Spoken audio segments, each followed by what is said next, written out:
सब्र का मतलब है अल्लाह ताला की अता करदा आजमाइश पर हौसला करना। और रज़ा का माना इस्तिलाही माना अर्ज कर रहा हूँ जो राइज हैं ज़्यादा बातें।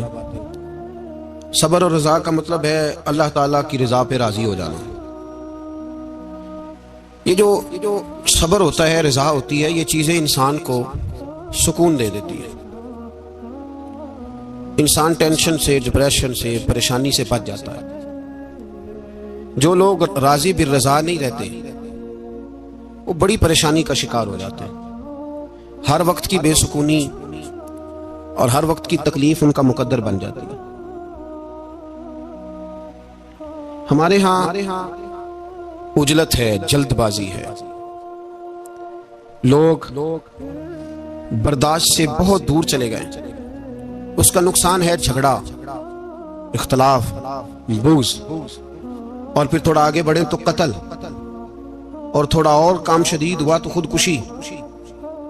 ये सारी चीजें उस वक्त पैदा होती हैं जब इंसान सब्र और हौसला छोड़ देता है। और दूसरा, हम ये समझने लगे कि सब्र करने वाले बुज़दिल होते हैं। हालांकि सब्र बुज़दिली नहीं, सब्र दलेर लोग करते हैं। सब्र दलेरी, हिकमत, तदब्बुर, फकाहत, अक्लमंदी की अलामत। हम कहते हैं सब्र शायद बुज़दिली है, मैं चुप कर गया तो सामने वाला कहेगा इसके पास ही कुछ नहीं। हालांकि कुरान मजीद ये कहता है कि वस्ताइनु बिस्सब्र वस्सलात, ऐ ईमान वालो सब्र और नमाज से मदद मांगो, व इन्नहा लकबीरा, हैं दोनों काम ही मुश्किल, ये सख्त काम है। इल्ला अलल खाशिईन, मगर अल्लाह से जो डरते हैं उनके लिए मुश्किल है, उनके लिए मुश्किल नहीं है। तो कुरान मजीद ने तो कहा ये कबीरा है, सख्त है, बड़े काम है। हौसला करना बड़ा काम है, छोटा काम है, ये दलेर लोगों का काम है हौसला करना। जिस आदमी में हौसला पैदा हो जाए ना, सारी दुनिया उसी की है, उसका सबसे गुजारा हो जाता है। वो मीरे कारवां है। जिसमें हौसला पैदा हो गया वो लीडर है, वो सरबराह है, इसलिए कि उसका सबसे टाइम गुजरेगा। और जो आदमी हौसला नहीं पैदा करता, सब्र नहीं करता, उसका तो माँ बाप से वक्त नहीं गुजरता, अपने बाल बच्चों से इख्तलाफ हो जाता है, अपने सगे बहन भाई उनके साथ। इसकी वजह क्या है कि हौसला नहीं, सब्र नहीं, राजी बिर रज़ा नहीं। जो आदमी समझ लेना अल्लाह मेरा रब है और मेरे हक में जो करेगा बेहतर ही करेगा, वो आजाद हो गया। वो आजाद जीन जान दा कुछ वसा नहीं हो, जान यार नू दे ते शाद हो जा। इससे दिल दे हैं फसाद सारे, दिल दिलबर नू दे ते आजाद हो जा। ते जो रखे आबाद ते रो वसदा, ते जदों करे बर्बाद बर्बाद हो जा। वजन नहीं बनता शेर का, लेकिन मैं कई दफा कहा करता हूं, जे वो रखे आबाद ते रो वसदा, जदों करे बर्बाद ते चुप करके बर्बाद हो जा। उसमें लुकमा ना दे, बहस ना कर, ये भी ना कह देखो जी मैंने कितनी, ना चुप करके बर्बाद हो, बस खत्म। और एक शायर ने बड़ी जबरदस्त बात कही थी, ने कमाल कर दिया। शेर समझ में आ गया तब भी ठीक है, ना भी आया तो शेर फिर भी बड़ा ठीक है, शेर फिर भी बड़ा ठीक है। उसने कहा था, तू अगर इश्क में बर्बाद नहीं हो सकता तो जा, फिर तुझे कोई सबक याद नहीं हो सकता, फिर तू नाकाम है जिंदगी में, फिर तू अलग भी नहीं याद होगा। तू अगर इश्क में बर्बाद नहीं हो सकता तो जा, फिर तुझे कोई सबक याद नहीं हो सकता, फिर तू फारग है। तो अजीजों याद रखो, सब्र, हौसला, दानाई, ये आपको बड़ा करेगी। मेरे रसूल पाक सल्लल्लाहु ताला अलैहि वसल्लम को अल्लाह ने समुद्रों से बड़ा हौसला अता फरमाया था। समुद्रों से बड़ा, समुद्रों से बड़ा मुश्किल होता है बेटी के कातिल से सुलह करना, बड़ा मुश्किल होता है, बड़ा मुश्किल होता है कांटे बिछाने वालों के रस्तों में फूल बिछाना। और भाई ये बड़ा ही मुश्किल है, बड़ा। इन्होंने पत्थर बरसाए हो, मक्के से निकाला हो, उनके गले में फूलों के हार डालना। पर सलाम उस पर के जिसने दुश्मनों को भी कबाएं दी, सलाम उस पर के जिसने गालियां सुनकर दुआएं दी। तो हुजूर ने हिल्म का मुजाहरा किया, तदब्बुर, सब्र एक तदबीर है, ये आपको सियाना कर दे। जो अल्लाह ने आपको दिया उस पर राजी रहे, सब्र करें और अपने इर्द गिर्द लोगों को देख के परेशान ना हो। नबी पाक अलैहिस्सलाम ने अपनी उम्मत को सब्र सिखाया और साथ ये भी हुक्म फरमाया कि मुसीबतें और मुश्किलें बड़े लोगों पे आती है, छोटों पे मुश्किलात, जो दिल के छोटे हों, ज़हन के छोटे हों, उन पर अल्लाह मुश्किल नहीं डालता। एक सहाबी ने कहा या रसूल अल्लाह सल्लल्लाहु अलैहि वसल्लम सबसे ज्यादा मुश्किलात किन पे आती हैं? तो हुजूर ने फरमाया नबियों पे। किन पे? या रसूल अल्लाह उसके बाद? तो हुजूर ने फरमाया फिर नेक लोगों पे, उलमा पे, सुलहा पे, सूफिया पे, अतकिया पे। इन लोगों पे बड़ी मुश्किलात होती, ये कठिन राहों से गुजरते हैं। भाई तैयार करें ज़हनी तौर पे अपने आप मुश्किलात के लिए, आजमाइशों के लिए, तकलीफों के लिए तैयार करें। जब आप तैयार रहेंगे फिर आने वाली मुश्किल आसानी से गुजर जाएगी। और जब कहेंगे पता नहीं क्या होगा, हौसला छोड़ जाएंगे, फिर मामला खराब होगा। दलेर रहे। नबी पाक सल्लल्लाहु अलैहि वसल्लम के मदीने आने से पहले एक शख्स था, अब्दुल्ला बिन नबी सलोल उसका नाम था। तो मदीने वाले लोग उसको अपना पेशवा मानते थे, औस भी खजरज भी। उसकी ताजपोशी भी की, बड़ी उसकी मनता थी। जब हुजूर आ गए तो उसका कारोबार बंद हो गया। अब लोग ये नहीं समझते कि मैं गलत हूं, लोग किसी के मुफादात को ठेस पहुंच दिया तो मुखालफत करने लग जाता है। अब उसके हालात जब खराब हुए तो उसने पता क्या किया? झूठ मूठ का कलमा पढ़ लिया। समझ आ रही है बातों? झूठ मूठ का। और मुनाफिकों का एक टोला उसने तैयार कर लिया, जिसका कुरान मजीद ने सूरह मुनाफिकून में जिक्र किया। एक जंग का मौका था, नबी पाक सल्लल्लाहु अलैहि वसल्लम तशरीफ ले गए तो अब्दुल्ला बिन नबी सलोल भी चला गया। हजरत उमर फारूक रदी अल्लाह तआला अन्हु के गुलाम थे, वो पानी लेने कुएं पे गए। उधर से अंसार में से, क्योंकि हजरत उमर के गुलाम मुहाजिर थे, अंसार में से एक शख्स पानी लेने पहले से आया हुआ था। पानी भरने में कोई इख्तलाफ हो गया, झगड़ा हो गया, मार कुटाई तक नौबत आ गई। हजरत उमर के गुलाम ने कुछ चीज मार दी, उस शख्स को जख्मी हो गया। उसने पुकारा, अब्दुल्ला बिन नबी सलोल ने समझा कि मौका अच्छा है, दौड़ा हुआ आया और आकर उसने कहा अंसारे मदीना भाग के आओ, जल्दी आओ। और बड़े गलत जुमले इस्तेमाल किए। कहने लगा अगर इन लोगों को तुम अपना बचा कुचा खाने को ना देते मुहाजिरों को, तो आज ये तुम्हारे सर पे ना बैठते। माज़अल्लाह, ऐसी बातों पे क्या करे? बोले ये रोजमर्रा की गुफ्तगू में आदत बनाए, कोई ऐसी बात करनी हो तो माज़अल्लाह अस्तगफिरुल्लाह कह के करनी चाहिए। उसने कहा कि माज़अल्लाह अब इनको बचा कुचा ना दें तो ये हमारे सर पे ना बैठते। शोर किया उसने। हमारे यहाँ भी सियाने बंदे पंचायत के लोग, वो कहते हैं तू उस बरादरी के बच्चे से ही मार खा है, पता ही नहीं चला, जा उसे मार के आ, सर फाड़ा, ये कर, फोड़ दे उसका सर और देख, मैं देख लूंगा बाद में जो होगा। ये अक्लमंद लोगों के मशवरे नहीं, ये जाहिल लोगों के मशवरे। नाराज ना होना, पर ये नबी पाक सल्लल्लाहु अलैहि वसल्लम ने फरमाया है, हुजूर का फरमान है। ये किन लोगों का काम है? बोल के बताएं, बोल के। पढ़े लिखे सियाने बंदे इस तरह के मशवरे ये बिल्कुल नहीं देते, जाहिलों का काम।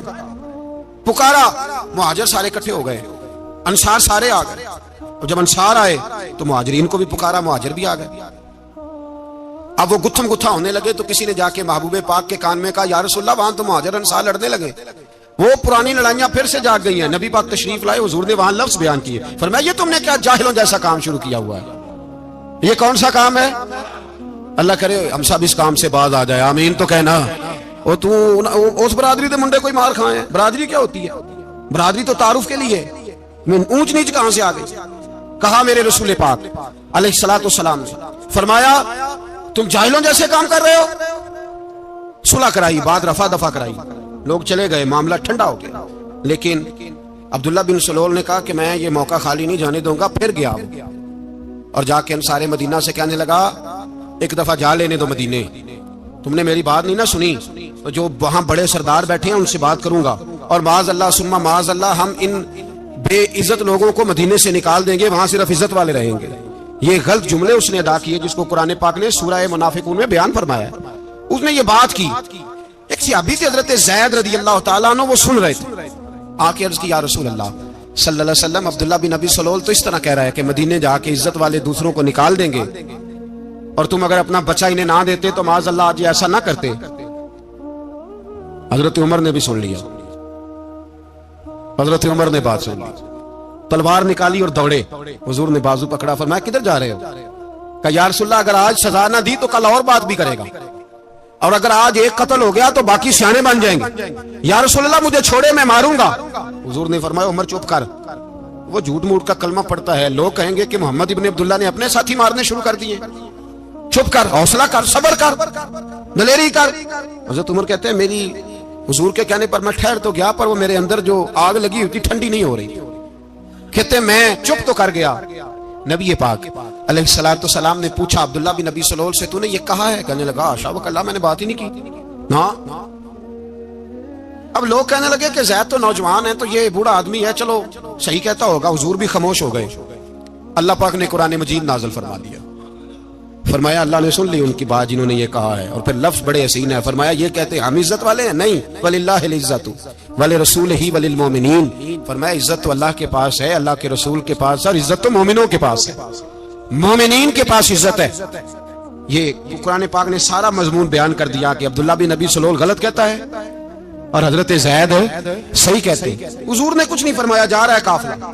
जब मदीने की सरहद आ गई ना, हुदूद मदीना मुनव्वरा की शुरू हुई, तो अब्दुल्ला का अपना बेटा, उसका नाम भी अब्दुल्ला बिन अब्दुल्ला था, अपना बेटा उसका बड़ा मुखलिस जानिसार गुलाम था मेरे रसूल पाक सल्लल्लाहु अलैहि वसल्लम का। वो तलवार लेके मदीने की हद पे खड़ा हो गया और कहने लगा मेरे बाप, तूने इतनी बेईमानी के लफ्ज कहे कि मैं इनको निकाल दूंगा? कहे अपनी जुबान से कि मैं जिल्लत वाला हूं, रसूल पाक को अल्लाह ने बड़ी इज्जत अता फरमाई, कह वरना मैं तेरी गर्दन काट दूंगा। बोल कह, हुजूर भी इज्जत वाले और नबी पाक के गुलाम भी इज्जत, कह अपनी जुबान से कह मेरे रब का ये फरमान है, वरफाना अला का जिक्र, अभी मैं खुद तेरे लिए तेरी शानों को बुलंद फरमा दूंगा। तो कह, तो दुश्मन होकर कहने लगा मेरे बेटे मुझे माफ कर दे, मुस्तफा तो बड़ी इज्जतों वाले हैं, उनके गुलाम शानों वाले। जब बेटा तलवार लेके सामने खड़ा हुआ, शोहरत हुई। अब नबी पाक ने हज़रत उमर की तरफ देखा, कहा उमर तेरी बात सही थी, अब जो हुआ ये ज्यादा सही था। वो मैंने तुझे कहा हौसला कर, तदब्बुर कर, वक्त का इंतजार कर, ये सही हुआ कि वो सही था। तो हज़रत उमर फारूक कहने लगे या रसूल अल्लाह, मैं गवाही देता हूं आप वाकई अल्लाह के सच्चे रसूल हैं सल्लल्लाहु। इतनी अच्छी राय, वक्त फैसला करता है। तदब्बुर से चले, दानाई से चले, हिल्म पैदा करें, बुर्दबारी। हमें कई दफा सजदा साफ करना पड़ता है, हम जो कहते हैं बात उसके उल्ट निकल आती है। हम किसी शख्स के बारे में कुछ तबसरा कर बैठते हैं, कुछ अरसे के बाद हमें पता चलता है कि वो तो ऐसा था ही नहीं, हमने गलत बात कर। हम बगैर तहकीक के, बगैर तफ्तीश के, हौसला ना होने की वजह से, सब्र ना होने की वजह से हम बहुत सारे काम कर गुजरते हैं, फिर हमें नुकसान होता है। अपनी जिंदगी में हिल्म ना छोड़े, हौसला ना। लड़ाइयां होती है ना घरों में, उसकी वजह खामद होता है, बीवी नहीं होती।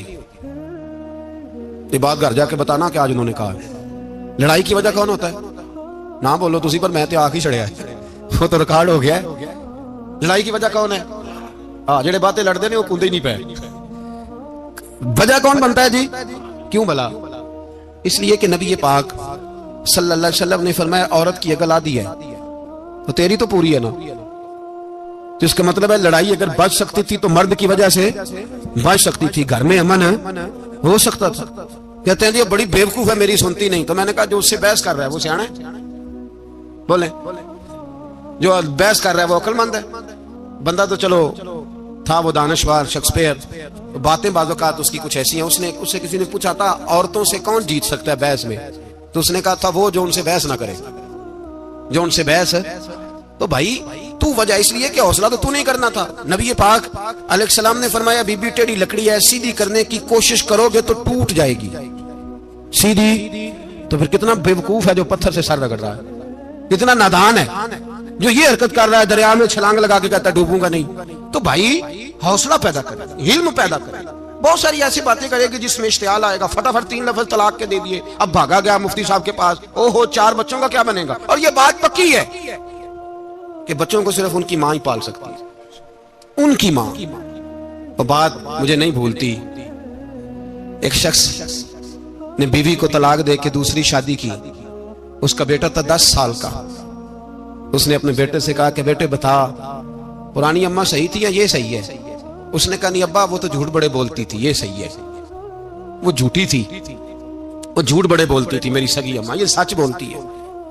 उसने कहा वो कैसे?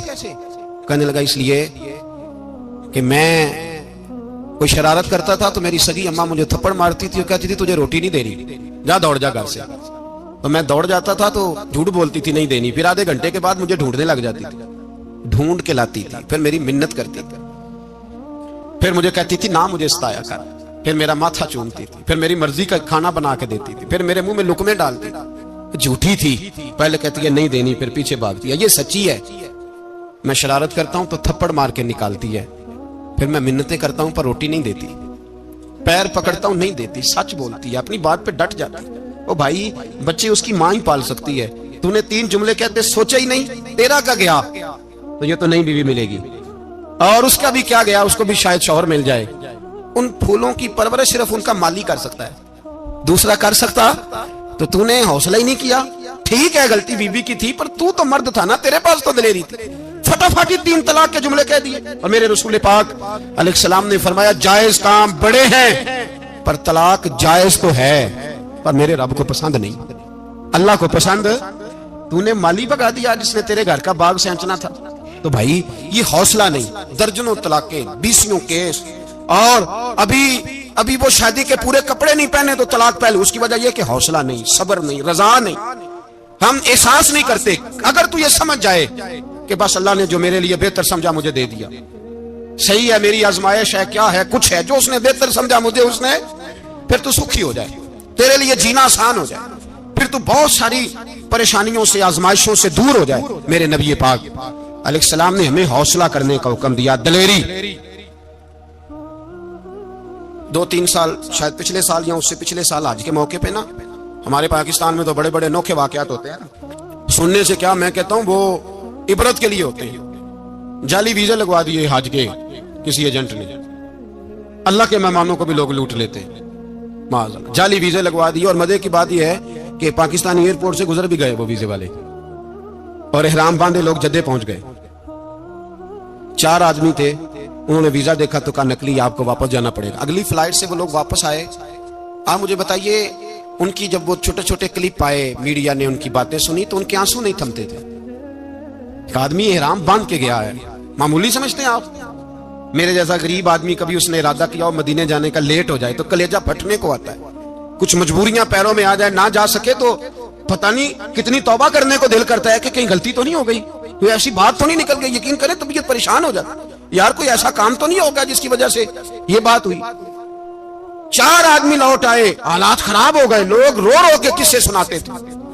लेकिन मेरे रसूल पाक अलैहिस्सलाम का हौसला देखो। हुजूर काबे का भी काबा, हुजूर मालिक, हरम के मालिक मुतलक, जिनके सदके अल्लाह ने काबा को बैतुल्लाह बनाया। हाजियो आओ, शहनशाह का रोजा देखो, काबा तो देख चुके, अब काबे का भी काबा देखो। हुजूर 1400 सहाबा को लेके गए उमरा करने। मकामे हुदैबिया पर पहुंचे तो काफिरों ने रोक लिया, हम उमरा नहीं करते। तू और मैं खादम और जो वारिस व मालिक है, 1400 सहाबा, हम नहीं उमरा करने देते, वापस जाइए। सुलह लिखी जा रही है, सुलह की शर्तें क्या हैं? मक्के से कोई आदमी गलती से भी मदीने चला गया, मक्के का आदमी, तो मुसलमान अगर इनके जुल्म से तंग आके, मक्की मुसलमान काफिरों के जुल्म से तंग आके मदीने चला गया तो मदीने वाले वापस करेंगे। और अगर मदीने से कोई शख्स गलती से भी मक्के चला गया तो मक्के वाले वापस नहीं करेंगे। इतनी सख्त शरायत। हजरत उमर गुस्से से कांपने लगे, सहाबा परेशान है, पर मेरे रसूल पाक ने सब्र दिखाया, हौसला, तदब्बर। ये तदबीर है, सब्र एक बेहतरीन तदबीर है, अगर कोई अपनाए तो बेहतरीन तरीका है। हुजूर ने फरमाया हमें मंजूर है, सुलह करो। और इतना सख्त हुक्म है, कहने लगे 1400 इहराम वाले वापस जाएं, बाद में आना, इस वक्त नहीं उमरा करने देंगे। मेरे नबी पाक अलैहिस्सलाम, मुझे बताओ, मुझे और आपको दुख होता है, तैयारी हो तो प्रोग्राम रह जाए, तो अगर इहराम बांधा हो और अल्लाह के रसूल ने बंधवाया हो तो हुजूर वापस लौटने लगे तो कितनी तकलीफ की बात है। हुजूर ने फरमाया चलो आइंदा आएंगे। मुआहदा लिखा जा रहा है, हजरत अली मुआहदा लिख रहे हैं, लिखो मुहम्मदुर रसूलुल्लाह सल्लल्लाहु अलैहि वसल्लम और कुरैश मक्का के बीच मुआहदा। ये तहरीर लिखी जा रही थी तो अबू सुफियान बोल पड़ा, कहने लगा जी हम मुहम्मदुर रसूलुल्लाह नहीं लिखने देंगे, माज़अल्लाह, यही तो हमारा झगड़ा है। अगर आपको रसूलुल्लाह मान लिया तो पीछे रह क्या गया, मोहम्मद इब्ने अब्दुल्लाह लिखे। हुजूर ने हजरत अली से फरमाया रसूलुल्लाह काट के मोहम्मद इब्ने अब्दुल्लाह लिखो। हजरत अली लिख रहे थे, मोहम्मद रसूलुल्लाह लिखा था, फरमाया रसूलुल्लाह काट के मोहम्मद इब्ने अब्दुल्लाह लिखो। तो हजरत अली कहने लगे हुजूर मुझे ये लफ्ज काटना नहीं आता, हुजूर मुझे ये लफ्ज काटना। किसी सहाबी ने एतराज नहीं किया कि लिखना आता था, कहा मुझे काटना। हुजूर ने दोबारा कहा अली काट दो। या रसूल अल्लाह मुझे ये लफ्ज काटना नहीं आता। मेरे हबीब ने तीसरी दफा कहा अली काटो। तो शेरे खुदा ने कलम छोड़ा, हाथ बांधे और खड़े हो, कहने लगे महबूबा मुझे तेरे कसीदे लिखने आते हैं, काटने कोई नहीं आते, मैं मजबूर हूं, मुझसे नहीं होता। कोशिश करता हूं, ना कलम उठता है ना हाथ चलता है। मेरे हबीब पाक ने कलम पकड़ा और लफ्ज रसूलुल्लाह खुद काट के मोहम्मद इब्ने अब्दुल्लाह कराया। भाई वक्त गुजर गया, सुलह हो गई, ये तदब्बुर, ये हौसला, ये तदबीर मेरे नबी ने फरमाई। अब तो 1400 को मक्के ने ना दाखिल होने दिया, लेकिन एक साल ही गुजरा, थोड़ा ही वक्त गुजरा, मेरे रसूल पाक 10,000 को लेके मक्के में दाखिल हो गए। 10,000 उसने फायदा दिया। हिकमत क्या थी, तदब्बुर क्या था? कुरैश रोज लड़ाई करने आ जाते थे, तबलीग ही नहीं करने देते थे। उनसे सुलह हो गई तो नबी पाक ने कैसर को खत लिखा, कैसर रूम को, हिरकल को, दूर दराज तबलीग फैल गई, मुसलमान लाख से ज्यादा हो गए। उनकी तरफ से अब वो लड़ाई बंद हो गई। मेरे हबीब पाक अलैहिस्सलाम के हौसले ने कमाल दिखाया, इस तदबीर ने फायदा दिया उम्मत मुस्लिमा को। 10,000 का लश्कर लेके हुजूर काबे में दाखिल हुए। कल जो अबू सुफियान कहते थे ना मोहम्मद रसूलुल्लाह लिखने नहीं दूंगा, आज वो खुद कह रहे थे अशहदु अल्ला इलाहा इल्लल्लाह व अशहदु अन्ना मुहम्मदर रसूलुल्लाह सल्लल्लाहु अलैहि। कल जो कह रहे थे कि मैं ये लफ्ज नहीं लिखने दूंगा, आज अबू सुफियान की हवेली में लाखों लोग, हजारों लोग बैठे थे और सारे कह रहे थे मुहम्मदुर रसूलुल्लाह, मुहम्मदुर रसूल।